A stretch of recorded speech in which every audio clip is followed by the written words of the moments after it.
안녕하세요. 약초 교수 조경남입니다. 자, 이번 시간에는 약초의 효능을 이해하는 방법에 대해서 배울까 합니다. 옛날 사람들은 실험실이 없었잖아요. 근데 그렇음에도 불구하고 약초를 사용했는데 어떻게 이 약초가 이런 효능이 있다 이렇게 생각하고 사용을 했을까요? 참 신기하죠. 자, 이번 시간에는 옛날 사람들이 약초를 이해하는 방법, 이 약초는 왜 이런 약효가 있다, 이런 방법에 대해서 배울 것입니다. 굉장히 흥미롭겠죠.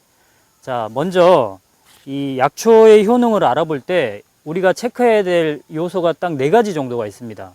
자, 첫 번째는 약초의 맛이고요. 두 번째는 약초의 무게입니다. 약초가 무겁냐 가볍냐.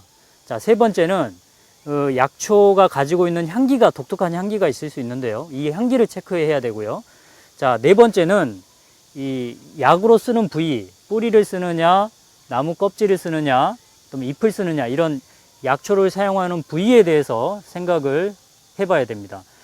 자, 그럼 먼저 맛부터 해볼게요. 자, 약초의 맛은 우리가 한방에서 7가지 정도로 나누고 있는데요. 자, 단맛, 쓴맛, 매운맛, 그 다음에 신맛, 짠맛, 그 다음에 담담한 맛, 떫은 맛, 이렇게 7가지 맛이 있습니다. 그런데 여러분, 되게 중요한 부분인데요. 이 약초의 맛을 보면은 그 약초가 어떤 효과가 있는지를 단박에 알 수가 있습니다. 자, 한번 들어가 볼까요?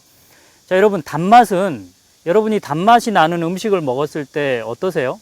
몸의 반응을 한번 생각을 해 보세요. 좀 기분이 좋아지고 좀 힘이 나고 이런 느낌이 들지 않습니까? 마찬가지입니다. 약초를 우리가 먹었을 때 단맛을 느꼈다 하면은 이거는 좀 약간 과하게 표현하면은 거의 대부분 보약이라고 할 수 있습니다. 내 몸에 어떤 에너지를 낼 수 있는 보약의 역할을 하는 약초들은 거의 대부분 단맛입니다. 여러분이 알고 계시는 감초가 대표적이고요, 황기가 대표적이죠.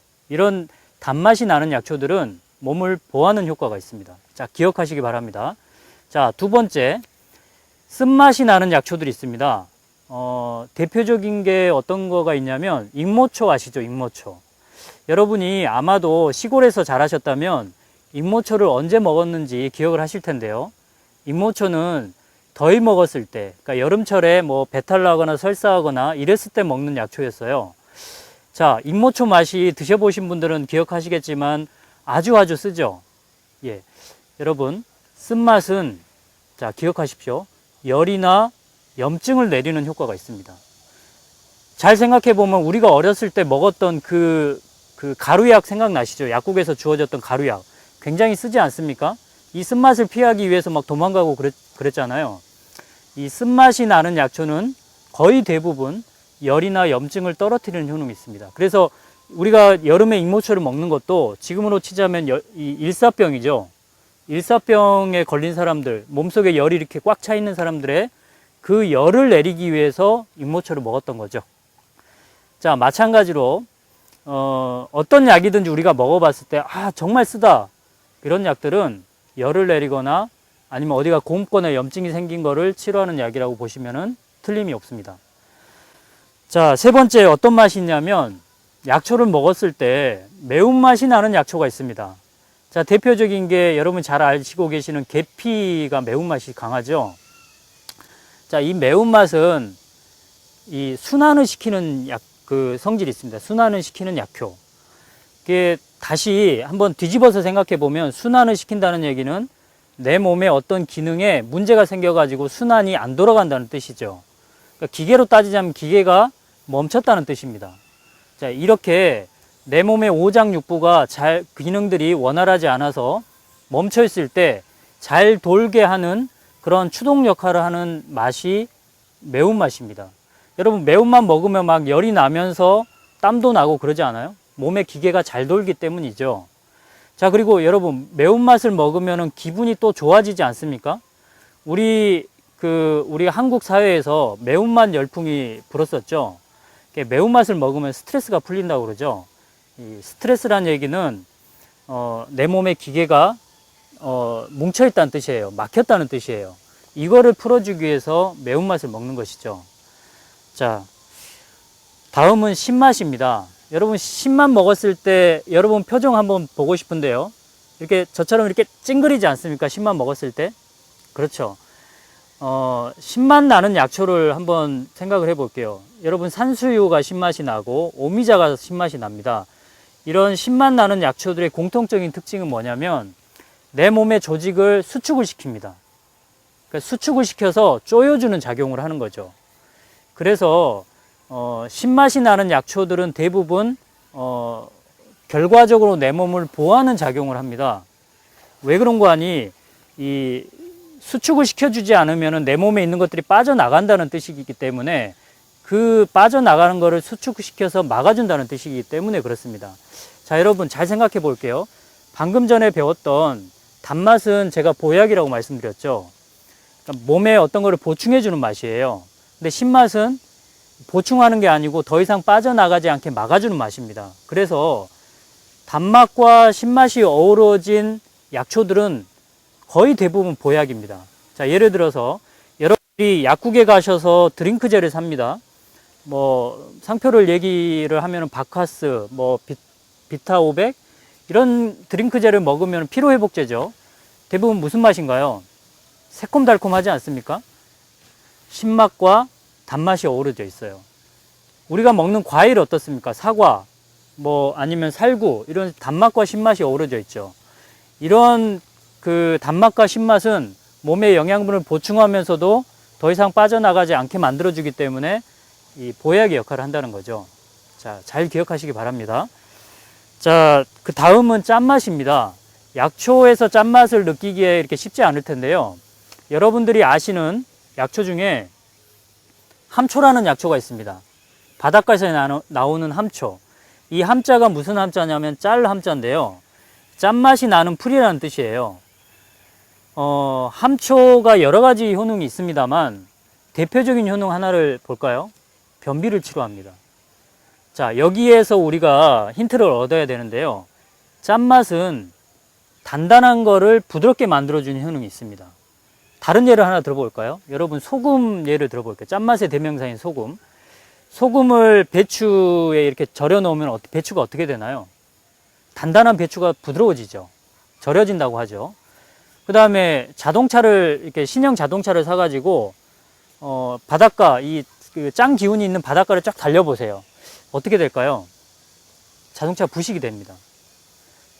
또 다른 예를 들어볼까요? 소금을 이렇게 얼음 얼었을 때 이렇게 소금을 뿌리면 어떻게 되죠? 얼음이 녹죠. 자, 공통점을 찾아보시면 이 짠맛이 나는 소금은 뭔가 단단한 거를 부드럽게 만들어준다는 공통점이 있어요. 자, 약초도 마찬가지인데 짠맛이 나는 약초는 뭐든지 부드럽게 만들어줍니다. 자, 기억하시기 바랍니다. 자, 이제 두 가지 맛이 남았는데요. 담담한 맛과 떫은 맛이 있습니다. 먼저 떫은 맛을 할게요. 자, 떫은 맛에는 어떤 효능이 있을까요? 자, 떫은 맛은 내 몸에 이 뭔가가 나가려고 하는 거를 막아주는 작용이 있어요. 아까 신맛하고 비슷하지 않습니까? 신맛은 뭐 나가는 거를 막아준다고 그랬잖아요. 잡아주는 효능. 이 잡아주는 효능에 있어서는 신맛과 떫은 맛이 공통적이에요. 하지만 신맛은 몸이 이렇게 이완되어 있을 때 조여줘서 이렇게 못 나가게 하는 거고요. 떫은 맛은 우리가 감을 먹었을 때 이렇게 입이 이렇게 텁텁해지는 거와 마찬가지로 뭔가를 껄끄럽게 만들어서 못 나가게 만드는 작용을 합니다. 그래서 이 떫은 맛을 가지고 있는 약초들은 대체로 이 설사를 치료하는 작용이 있습니다. 감이 이 떫은 감이 대표적인 예죠. 변비를 치료하는 예. 변비뿐만 아니고 여자분들 그 냉이 많이 나올 때도 떫은 맛이 필요하고요. 기침이 나올 때도 필요하고 여러 가지 용도로 요실금 같은 데도 소변을 자주 보는 이 요실금 같은 경우에도 떫은 맛이 필요합니다. 자, 마지막으로 이제 담담한 맛을 하겠습니다. 여러분 담담한 맛, 이 담담하다는 뜻은 맛이 없다는 뜻이고요. 싱겁다는 뜻입니다. 자, 이 싱거운 맛을 내는 약초들은 어떤 작용을 할까요? 자, 싱거운 맛을, 담담한 맛을 내는 약초들은 이뇨작용을 갖습니다. 이 대표적인 게, 여러분, 그, 옥수수 수염 아시죠? 옥수수 수염 차가 이렇게 시중에 많이 팔리고 있던데, 이 옥수수 수염이 이 담담한 맛입니다. 비단 옥수수 수염뿐만 아니고 거의 대부분의 담담한 맛을 가지고 있는 약초들은 이뇨작용을 하고 있습니다. 그래서 우리가 이뇨제라 하면은 신장이나 방광이나 요도에 염증이 생겼을 때 많이 쓰는 약초들인데, 이러한 데 문제가 생겼을 때는 담담한 맛이 나는 약초를 선택해 보시기 바랍니다. 자, 약초의 효능을 알아보기 위해서 필요한 요소 두 번째는 약초의 무게입니다. 자, 여러분들은 약초의 무게에 대해서 아마 생각을 안 해보셨을 걸로 생각되는데요. 약초가 무겁냐 가볍냐에 따라서 약효의 효능이 나타나는 위치가 달라집니다. 자, 예를 하나 들어볼게요. 여러분이 아시는 마늘과 대파를 예로 들겠습니다. 마늘은 무겁고 대파는 가볍습니다. 그런데 두 식재료의 공통점은 매운맛이죠. 매운맛은 이렇게 순환을 시킨다고 그랬었는데, 똑같이 순환을 시키는 효능은 있습니다. 하지만 하나는 가볍고 하나는 무겁죠. 이랬을 때 무거운 약초는 몸 안쪽으로 들어가서 순환을 시킵니다. 그래서 즉 마늘은 몸 바깥쪽을 따뜻하게 하는 약이 아니고 몸 안쪽을 순환시키면서 데워주는 약으로 생각을 하셔야 됩니다. 반면에 대파는 가볍잖아요. 그래서 순환을 시키되 몸 바깥쪽에 있는 거를 순환을 시킵니다. 그래서 여러분 잘 생각해 보세요. 마늘을 감기약으로 쓰나요? 대파를 감기약으로 쓰나요? 대파를 감기약으로 쓰죠. 마늘은 몸 안쪽을 데워주는 약이기 때문에 감기약으로 쓰질 않죠.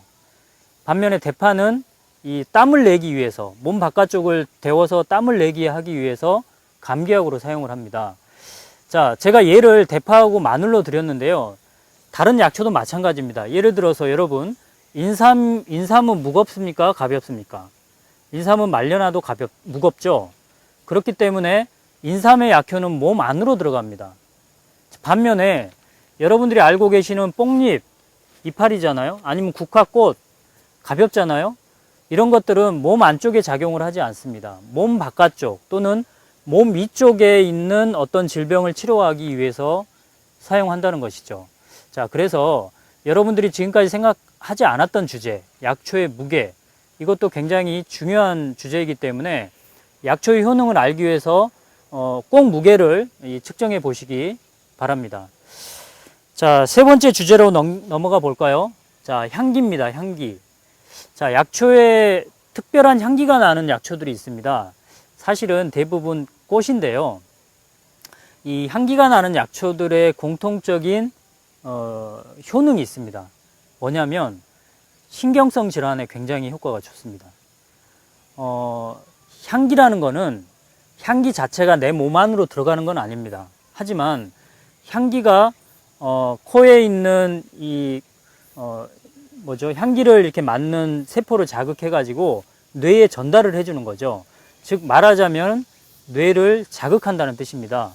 즉 향기가 있는 약초는 신경성 질환 또는 스트레스 질환 같은 그런 질환이 있을 때 굉장히 많이 유용하게 쓸 수 있는 약초라고 할 수 있습니다.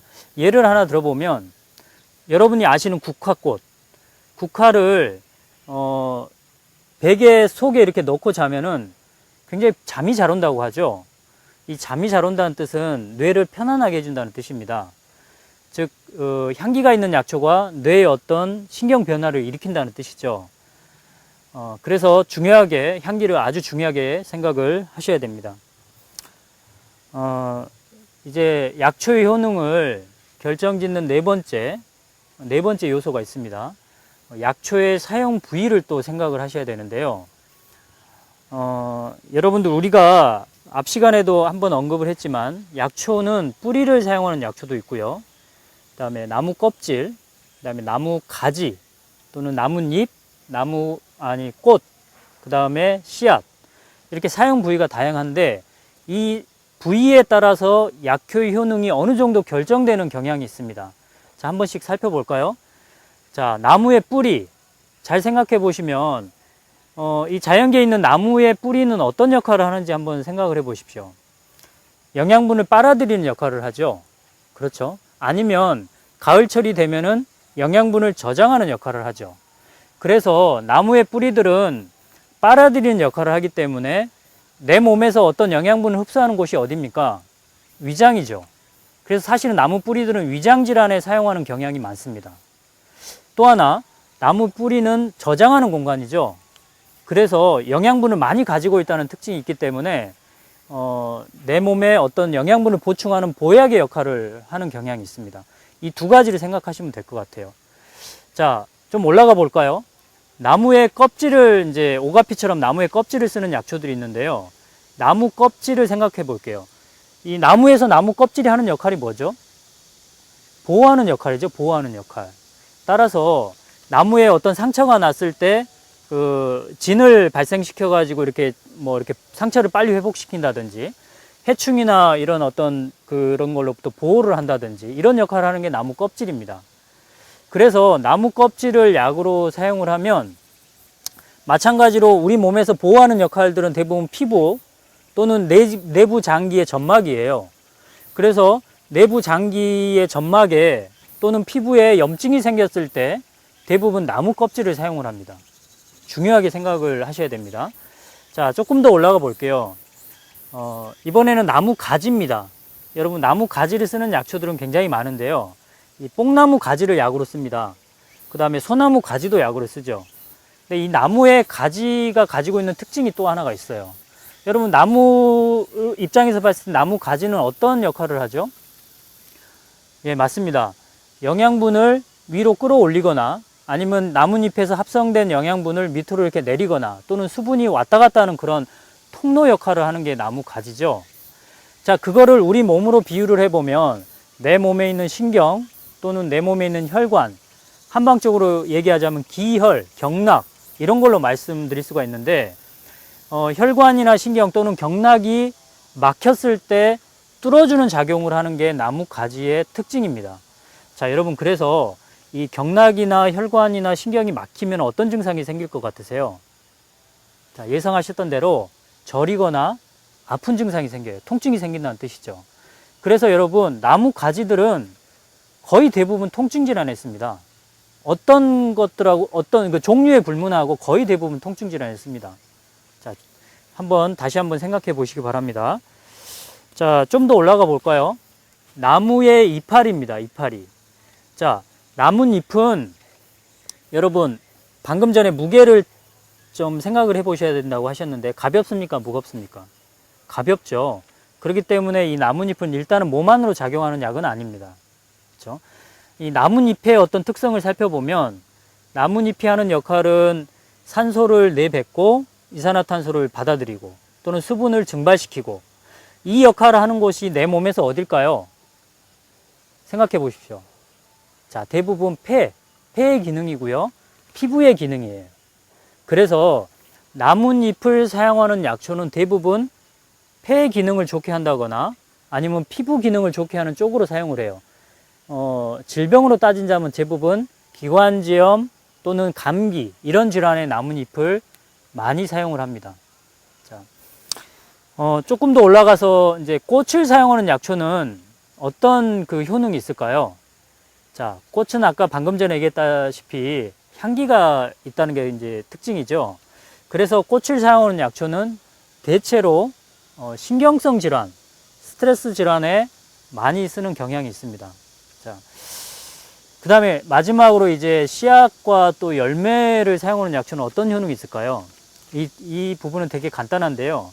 씨앗이나 열매는 뿌리와 마찬가지로 저장하는 공간입니다. 근데 저장하는 공간뿐만 아니고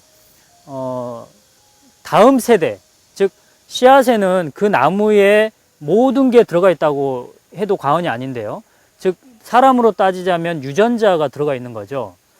2세를 이렇게 탄생시킬 수 있는 유전자. 그렇기 때문에 씨앗에는 굉장히 농축된 영양소가 있다고 보셔야 돼요. 그래서 대부분 씨앗을 사용하는 약초들은 보약이라고 할 수가 있습니다. 그래서 여러분, 나무 뿌리와 씨앗은 보약이 될 가능성이 높다. 이렇게 생각하시면 틀리지 않을 것 같습니다. 자, 여러분, 지금까지 이 약초의 효능을 이해하는 방법에 대해서 배웠습니다. 자, 이번 시간에 배운 내용은 이 지난 시간에 첫 시간에 배웠던 그 약초의 채취 시기와 더불어서 약초의 기본이라고 할 수가 있습니다.